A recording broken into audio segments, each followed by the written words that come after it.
My stool's breaking.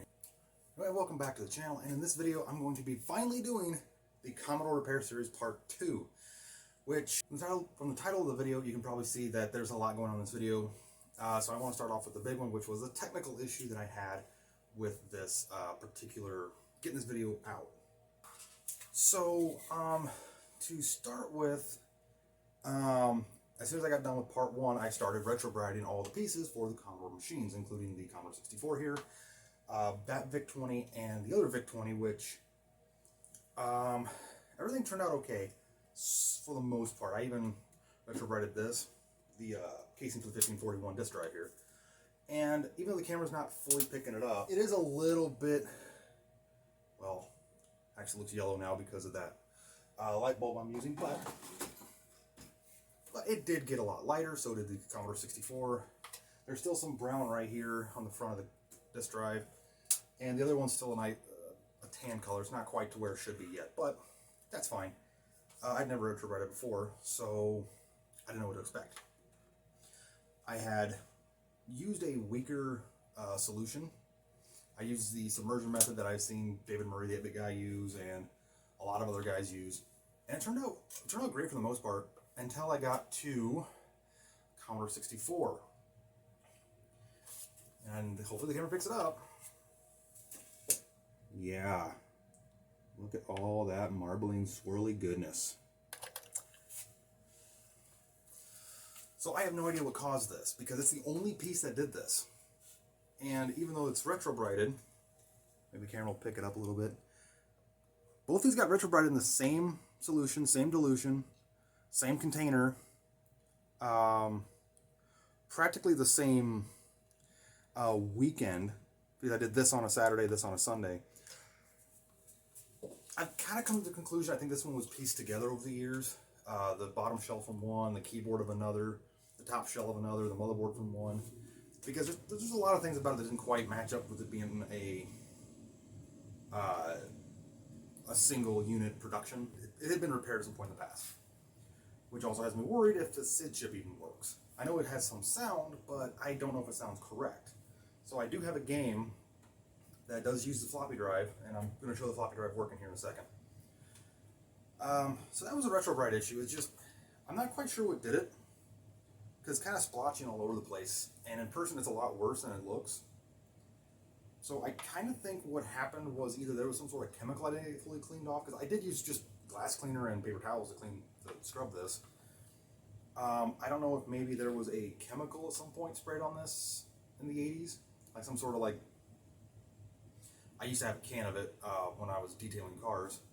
It was like an aerosol can of vinyl protectant, and it would spray on your dashes, and it would keep a nice matte shine to it. So I don't know if that was sprayed on it and it just soaked into the plastic and cleaning it didn't get rid of it, or what. I don't know, because it's just the top part, and even the keys, the very top of the keys, are faded, and even in the space bar is a little splotchy. And I never RetroBrited these keys. That was one thing that when I was researching RetroBriting, was never RetroBrite black or brown, because they will become chalky or faded, and these are faded. So I don't know if maybe this was sitting somewhere and the top of the keys got kind of faded from some chemical reaction with sun or what, but it doesn't affect the function of it, so I'm not too concerned about it. It's a live and let learn. I screwed up the RetroBrite somehow and it got splotchy, which means when I do my future RetroBriting things on some other more vintage items over here, like I do have a couple Apple products that need RetroBrited, I'll probably try a different method, or maybe a different solution, or maybe a different container. I did stupidly also, the reason why it's so much worse than it was because I decided to try the cream method. Maybe, it was already splotchy, I couldn't hurt it any worse, and it actually did make it a little better in some areas, but I'm not going to be too concerned about it. It's RetroBrited, it's together, it's done. This I lubed up and cleaned up the slides and everything, cleaned up the drive head, got that reassembled. I do need to say that that's the other part of this video, is the technical issue, which is the huge part of this video, as to why there's no footage. The computer I was using was a It's a computer I built from spare parts. Like I mainly got a lot of computers that are from like the late 2000s from recycling computers and stripping them down. I found a nice, Asus board, a 3rd gen i7, some RAM sticks, and I basically pieced together a gaming PC for gaming and editing, and it ran just fine for the most part. But one of the previous videos where I was talking about that PC case, the Thermaltake Versa, I talked about I was building a new PC. Well, around that point, I was still gathering some parts to build this PC that I'm now using, that this video is edited on. I decided to take my old computer and tear it apart and clean it. Blow the dust out of the cooler and the cooling fans, blow all the loose dust out of the case, and just get it looking a lot better, just in case it took longer to get parts, because with the current situation going on, it would take forever to get parts. That was my worry. Plugged everything back in, everything worked good, it booted up. I went to edit this video, which is part 2, which was actually going to be the RetroBriting and the cleaning of both these machines here, the 1541 and the C64, and it wasn't there. The hard drive that I had, a separate hard drive from the boot drive in case anything went wrong, wasn't responding. So I took everything back apart and was doing some diagnosing. I finally got the hard drive to redetect, and I backed up everything that was on the drive right away into a second drive. And I don't know if it was during the failure process or the transfer process, I lost a lot of video footage of a lot of videos. I've kind of mentioned this in previous videos that I was having technical issues with some footage being corrupted or missing. And that was the big one, is that my video drive, it was a 1 terabyte drive. I lost a bunch of footage. Like, there was, like, all my old footage was still there. It was just, a lot of it was corrupted, or just, it just got messed up to where I couldn't use it. So that's why this video is going to be me showing you that this C64 does work. I'm going to be trying a game to test the SID chip a little bit. And I'm also going to be diagnosing the dead VIC-20 in this video. That's the change of plans with this video, is I'm going to be diagnosing the VIC-20 that showed up dead. I haven't looked into it yet. I basically just RetroBrited and cleaned everything up.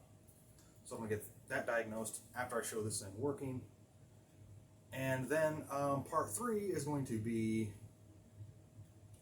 the building a new power brick for the C64, because I'm still using this factory original power supply, which is very dangerous, but I am constantly checking my voltages with a multimeter because I don't want this to short out.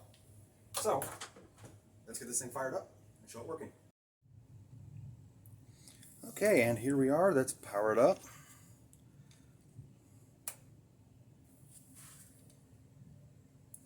Awesome. Turn the volume up a little bit. Okay, so I'm not using that square TV anymore. I have it in my game room right now, because I'm trying to set up a bench or table of sorts where I can have the 8 bits on, in there and hooked up, so I don't have to keep unplugging and plugging stuff in. So let's just show that it works real quick.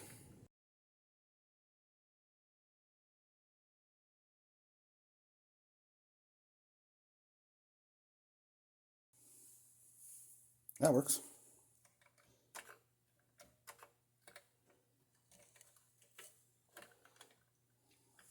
Okay, so everything works. So we're going to try, and this is just for the sound. I'm going to review the game later, but, or at least talk about the game. Attack of the Pesky Robots by the 8-bit guy.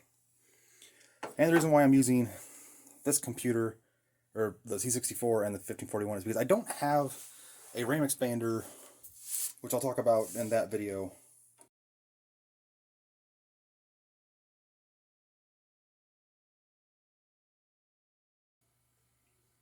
I am so glad the disk drives got a lot faster over the years.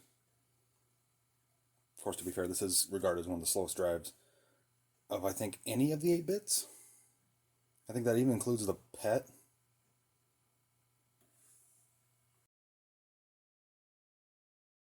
Okay. No, I don't want that.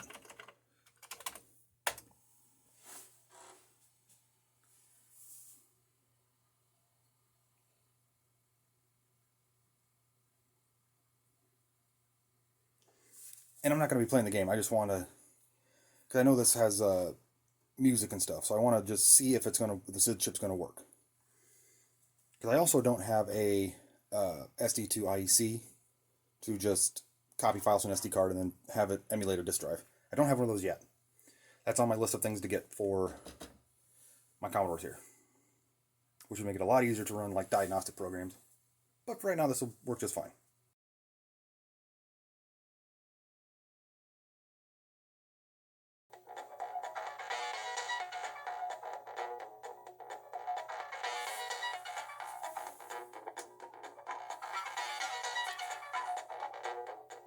I believe that's right.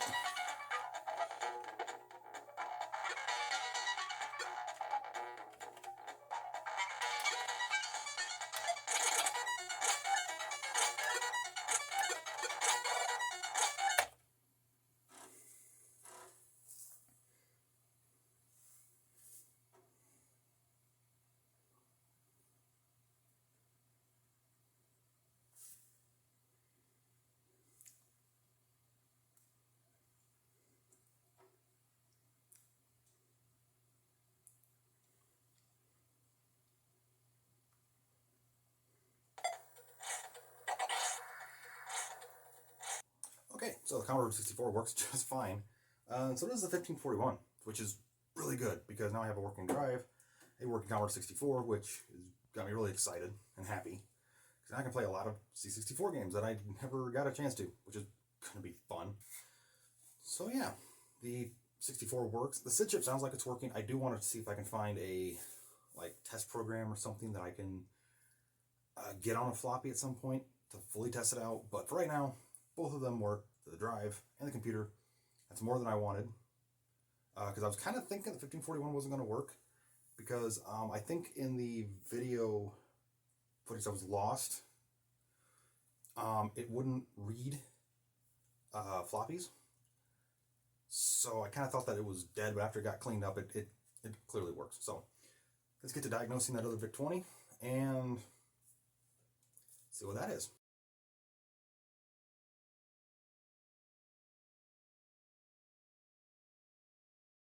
Okay, first let's try plugging all this stuff in, just to make sure that it still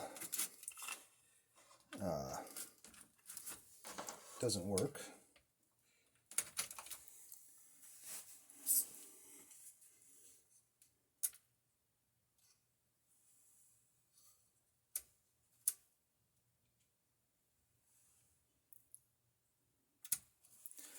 Okay, so no signal at all. So I'm going to grab this keyboard. Okay, we're going to borrow the keyboard off the good VIC. So yeah, I already have a working VIC-20 here, but this one uses the same power supply as the 64 does. So I'm kind of wanting to have one to just share a single power supply.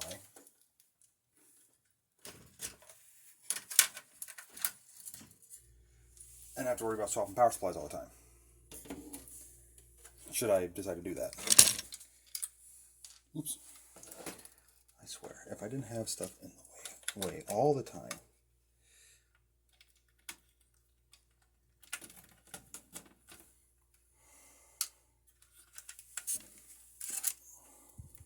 Okay, where is the... right there.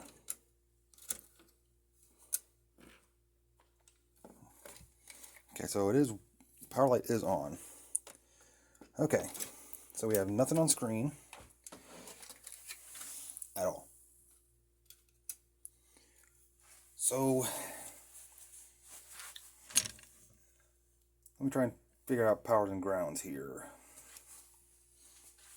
Actually, before I do that, I'm going to Google real quick common VIC-20 things, symptoms, and see if I can find anything, because you know, maybe it's a common thing with this late revision board that there's something screwy, besides the power supply, of course. So I'll be back in a second. Okay, so I forgot to hit record. I did decide to ohm, or not ohm. Well, it's on ohm right now because I was making sure that continuity between the fuse, because that was the easiest thing to check real quick. I did check powers and grounds out of all the major chips that could have issues, especially the socketed ones. But I found this website, Lemon64, and I actually found a list of common issues with this type of VIC-20. Startup screen normal but no cursor. Startup screen but drive access problems. Timer on reset. So,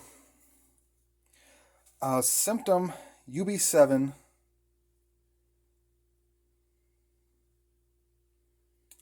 A common issue with no screen is either a CPU or a video chip.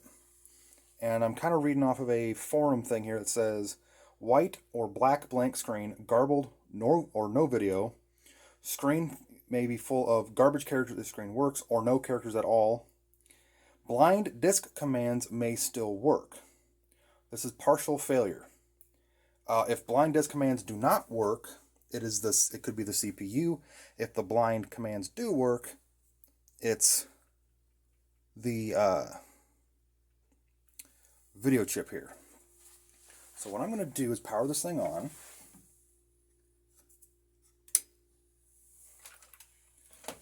And I'm going to type in a blind disk command and see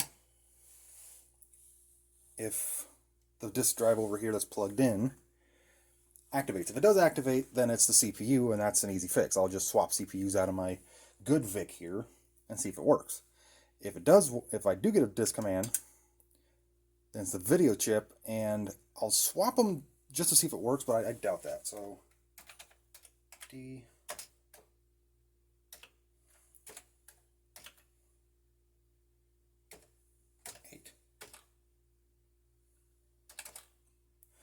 No disk command access. So I'm leaning towards CPU.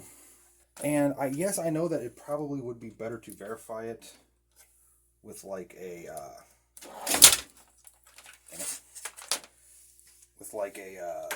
oscilloscope.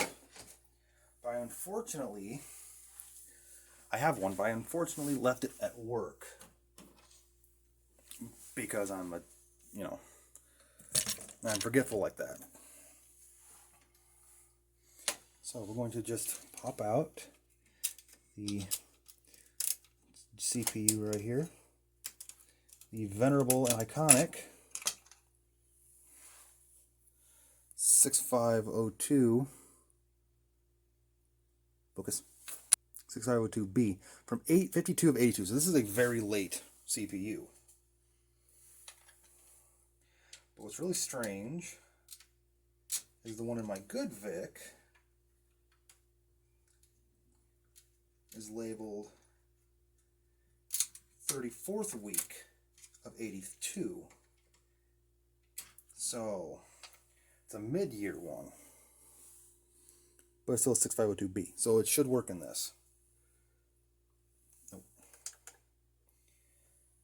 And my TV just powered off. Install that. Rehook this up.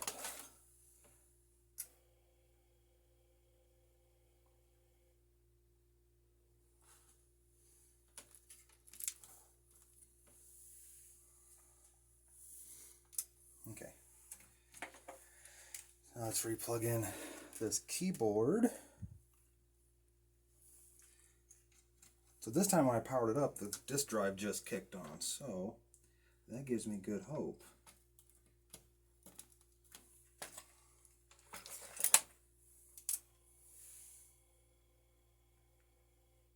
Okay, so that didn't give me any hope at all, because now I still got nothing.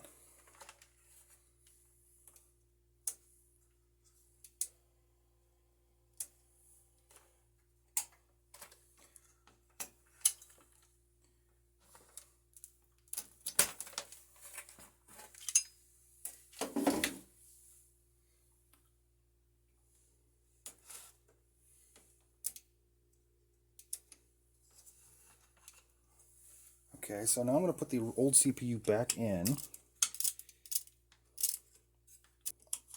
Put the old CPU back in.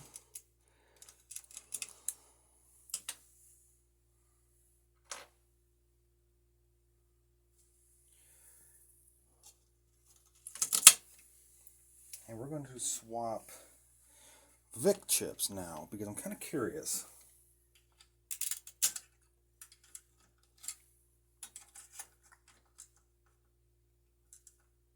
I know I have a chip puller somewhere. I just don't have it with me. And yes, there's arguments online about which of these VICs are better. The old two-prong style or the later bin style. Honestly, I don't notice. I haven't really noticed a difference between them on videos. So, okay, VIC chip, power. Oh, okay. Look at that. So let's power this back off and just see if this works.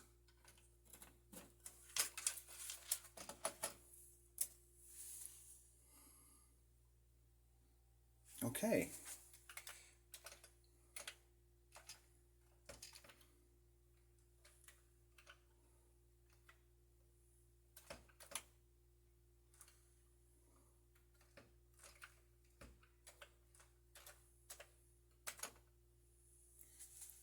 Okay, so that's fine because I have the disk drive turned off. That's fine.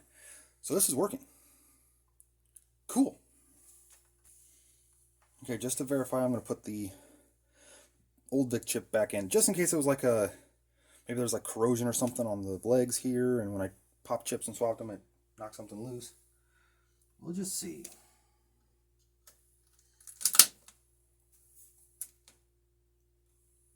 Nothing. Okay. Okay, so this later style VIC-20 is, well, it's pretty well dead. I mean, it works. It functions just fine. But the main issue is the VIC chip's bad. And normally that wouldn't be an issue because with these old computers, you can normally find a lot of these things on eBay or in some other places. The 8-bit guy David Murray did sell them on his website, actually pretty cheap, but I don't think he has any more left. And if he does, it's definitely not for the price that was on his website before. I think it was like 15, 20 bucks. If it was just a CPU, you can get these for like a couple bucks on eBay, free shipping. But the VIC chips are very proprietary. In fact, it's like a $80, $90 chip on eBay. And I've seen VIC-20s on eBay for about 150 bucks, untested. So it's like, do I risk, do I order a VIC chip for this, or do I just use this for parts or use the case for something in the future, which I definitely could do. However, I do want to mention one more thing real quick. In the first video, I mentioned that if this board was dead, I was going to use that case for a micro-PET, because there's a micro-PET board which basically emulates the PET. It fits in this size of case, but it's actually meant for the C64 case and the C16 case because of the smaller port opening. But either way. So yeah, this diagnosis, I was kind of hoping to get this thing working, so I have two working VIC-20s. Like I was kind of hoping it was going to be something like a capacitor, or even the fuse, or maybe even the CPU, because that could be pretty easy to replace. But no, the 6560-101 VIC chip is dead. And off camera, I did put it in my good VIC here, and it shows the exact same symptoms, black screen. But what's really strange is it activated the disk drive, because I remember to turn it on. This one won't, so I don't know what's going on there. There actually could be something with the CPU. I guess I don't know. So this one's going to go onto the shelf of 8-bit computers I have in my game room over here.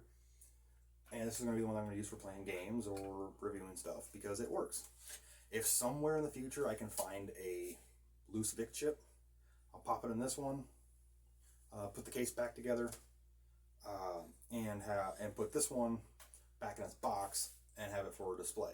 I mean, it still works, but use it as a backup because I prefer to use this one as a backup because this is the two-prong style one. It's not more rare or more anything. It's just more of a hassle because I need 2 separate power supplies for 2 8-bit computers of the same manufacturer, which is kind of an annoying thing. So yeah, that's part 2 of the Commodore Restoration series. Really sorry for all the loss of footage that, of the RetroBriting and getting the C64 put together and the C1541 put back together and working. But you can't help technical issues, and honestly, unironically, I just got done watching David Murray's video where he talked about he had a hard drive failure of sorts on his editing computer. And he lost some footage and had to do some stuff too, apparently, which I found was kind of coincidental. We don't use the same hardware at all. I think he uses like a Mac Mini or something like that, and I used a 3rd gen Core i7, so way different hardware, way different things. So not anything correlated with like Windows 10 doing this or anything. It was just a fluke on my end, fluke on his end. But yeah, this video is done. Sorry for just being nothing more than a chatterbox in this video because, well, nothing else I can do with the loss of footage. But yeah, VIC-20 is done. The Commodores are done. It's just the newer VIC-20 is dead. I'm going to put it back together and maybe I'll just set it somewhere for parts. So the next video, part 3, is basically going to be me building a new power brick for the C64. Anyway, thanks for watching this video. I'm sorry for it being nothing but me talking again, but that's the way the technical issues go. If you liked the video, hit the like button, subscribe to the channel if you want to see more content. Hit the notification bell to be notified when I upload more content because unfortunately YouTube's algorithm with small channels like mine kind of get shuffled and lost in the ether. Put down in the comments if you have any thoughts on the VIC-20, C64, or the 1541. If you know where I can get any parts for this one or any other Commodores. I'm kind of wanting to find a +4 just to mess with, even if it's just to borrow one for a little bit, just to mess with them for a video. But that's, long run for the channel anyway. Or if you have any games that you want to see me do on the VIC-20 or the C64, once I get an SD2IC device, I'd love to try some more software because these type of computers I have no knowledge of. I had to research everything. In fact, I'm kind of lucky that I found that Lemon 64 board that I was able to diagnose this VIC actually pretty quick. I was thinking it was going to take most of the day probing for powers and grounds like it did with the TI-99, but no, this actually didn't take too bad. And it's actually something pretty simple. So anyway, thanks for watching the video. I'll see you in part 3, which is going to be me building the power supply. And hopefully it's going to not be 4 months later. But still, thanks for watching.